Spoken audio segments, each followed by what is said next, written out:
Hello दोस्तों, स्वागत है आपका श्री गुरु एकेडमी में। मैं मनु वर्मा आपका शुक्रिया हार्दिक अभिनंदन करता हूं। दोस्तों, आज का टॉपिक है भारत सरकार द्वारा विकलांगों के लिए पारित किए गए विभिन्न अधिनियम। दोस्तों, ये समावेशी शिक्षा यानी कि हमारी जो इंक्लूसिव एजुकेशन है उसका एक इम्पोर्टेंट टॉपिक है दोस्तों। यहाँ से हर बार क्वेश्चन आता है और हम आशा करते हैं इस बार भी एक क्वेश्चन आएगा। आप कोई भी ईयर का यानी कि किसी भी ईयर का पेपर उठाकर देख लीजिए, उसमें से आपको इस टॉपिक से एक प्रश्न ज़रूर मिलेगा दोस्तों। ठीक है, आप 100% ये समझ लीजिए कि अगर आप आज की वीडियो देखते हैं तो आपका एक नंबर, कम से कम एक नंबर तो आपका पक्का हो ही जाएगा दोस्तों। तो यहाँ पर समझ लीजिए, विकलांग तो आप जानते ही हैं क्या होता है। ठीक है, तो उनके लिए विकलांगों की आपने देखा होगा बहुत सारी प्रॉब्लम्स होती हैं, बहुत सारी समस्याएं होती हैं। तो उन समस्याओं को दूर करने के लिए भारत सरकार द्वारा कई प्रकार के अधिनियम पारित किए गए, उनके बारे में आज हम डिस्कशन करेंगे दोस्तों। ठीक है, तो यहाँ पर दोस्तों चलिए स्टार्ट करते हैं। लेकिन स्टार्ट करने से पहले हमारे चैनल को हमारा नहीं आपका, क्यों आपका है दोस्तों, मेरे भाइयों मेरी प्यारी बहनों, आपका है। हम आपके लिए हैं। ठीक है, हम हमेशा आपके लिए तैयारी करा रहे हैं। अब हमेशा आपके लिए ही हैं। आपको कोई भी प्रॉब्लम हो आप कमेंट कर दीजिएगा। ठीक है, आपकी प्रॉब्लम का हमेशा सॉल्यूशन हम प्रोवाइड करेंगे। ठीक है दोस्तों, तो कॉपी पेन ले लीजिए और चलिए वीडियो को स्टार्ट करते हैं। ठीक है, लेकिन कॉपी पेन ज़रूर ले लीजिए दोस्तों। ठीक है, आज का एक दोस्तों मैंने यहाँ पर ये रखा हुआ है, आप इसको देख सकते हैं। जैसा आप सोचते हैं वैसा ही आप बन जाएंगे दोस्तों। कहने का तात्पर्य ये है, ये एक मोटिवेशन थॉट है दोस्तों। ठीक है, कि यदि आप आज सोच लेते हैं कि मुझे सीटेट में 120 प्लस लाना है, अगर आप सोचते हैं कि मुझे सीटेट में 120 प्लस लाना है, तो दोस्तों आपको लाने से कोई नहीं रोक सकता। आप सोचकर तो देखिए, आप जब सोचेंगे तो आप उसके लिए मेहनत भी करेंगे दोस्तों। मैं समझता हूँ इस चीज़ के लिए। यदि आप सोचेंगे कि मुझे तो बस 90 लेकर आना है, तो दोस्तों आप 90 ही ला पाएंगे, 90 से ऊपर नहीं बढ़ पाएंगे। आपका एक दो नंबर कम तो हो सकता है, 90 से 89 हो सकता है, 88 हो सकता है, लेकिन आपका 90 से 91 नहीं हो सकता। इतना ध्यान रखिए दोस्तों। यदि आप 90 सोच कर चलेंगे तो, यदि आप 120 सोचकर चलेंगे तो उम्मीद है आप 120 प्लस भी जा सकते हैं। ठीक है, और 119 भी जा सकते हैं, यानी कि 119 भी जा सकते हैं। तो इन सारी चीज़ों को ध्यान रखिए कि जैसा आप सोचते हैं आप वैसा ही बन जाएंगे दोस्तों। ठीक है, चलिए स्टार्ट करते हैं अब आज की वीडियो को। ठीक है दोस्तों, तो सबसे पहले जब हम बात करते हैं तो यहाँ पर समझते हैं, पहला जो अधिनियम था वो था आपका मानसिक स्वास्थ्य अधिनियम 1987। मानसिक स्वास्थ्य अधिनियम 1987 में बताया कि हर प्रकार के विकलांग बच्चों का इलाज होना चाहिए, मानसिक विकलांग बच्चों का पुनर्वास भी होना चाहिए।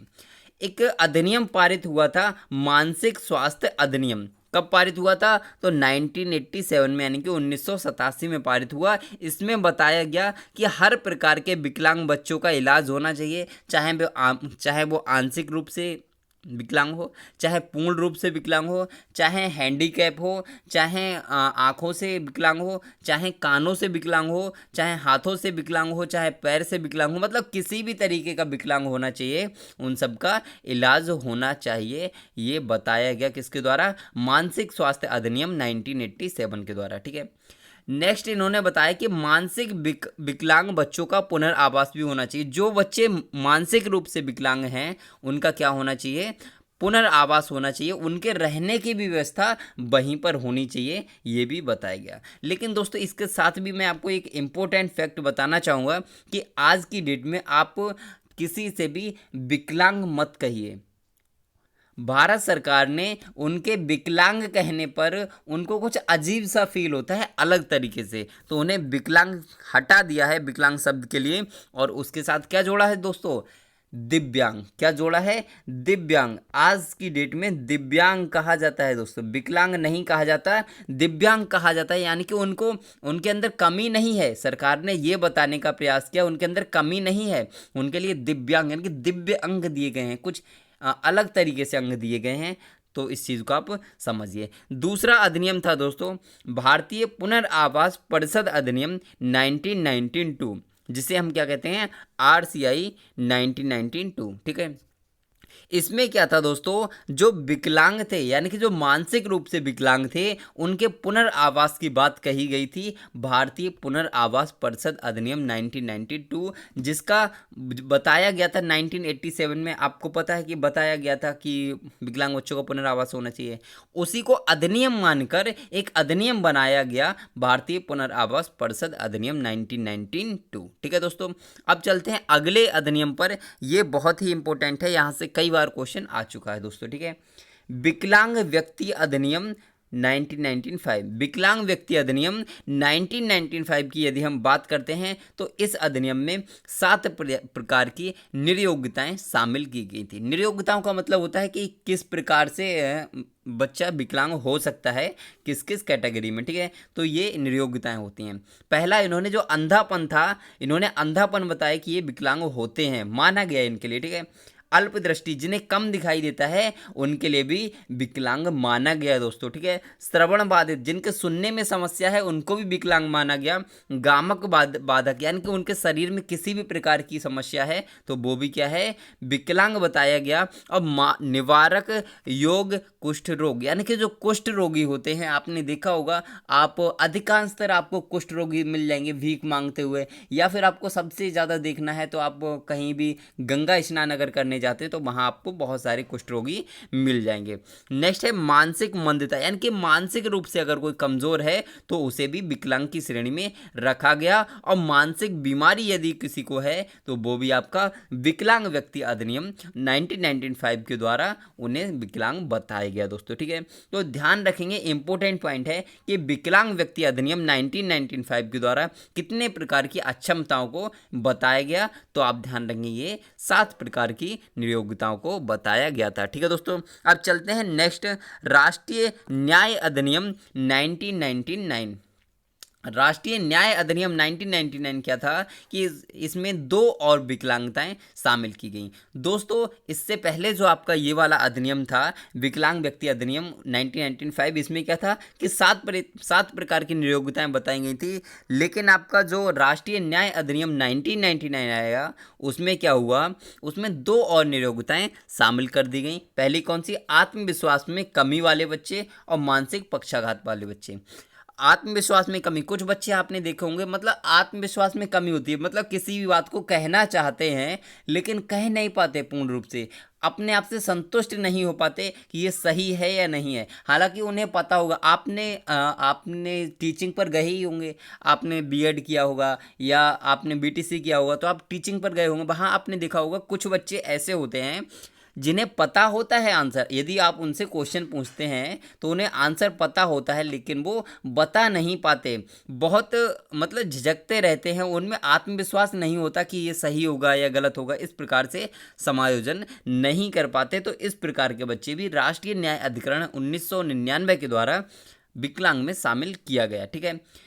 मस्तिष्क पक्षाघात वाले, यानी कि आपने देखा हो कभी कभी किसी का एक्सीडेंट हो जाता है तो क्या होता है, उसके मस्तिष्क में कुछ ना कुछ चोट लग जाती है, जिससे वो थोड़ा सा मानसिक रूप से हम उसको कम कह सकते हैं, मंद कह सकते हैं। तो उसे भी किसमें शामिल किया गया दोस्तों, हमारे राष्ट्रीय न्याय अधिनियम 1999 के द्वारा आपके विकलांग में शामिल किया गया, ठीक है दोस्तों। अब चलते हैं नेक्स्ट दोस्तों। नेक्स्ट यहाँ पर ये बहुत इंपॉर्टेंट है, यहाँ से कई बार क्वेश्चन आता है, विकलांग बच्चों की राष्ट्रीय शिक्षा नीति 2006।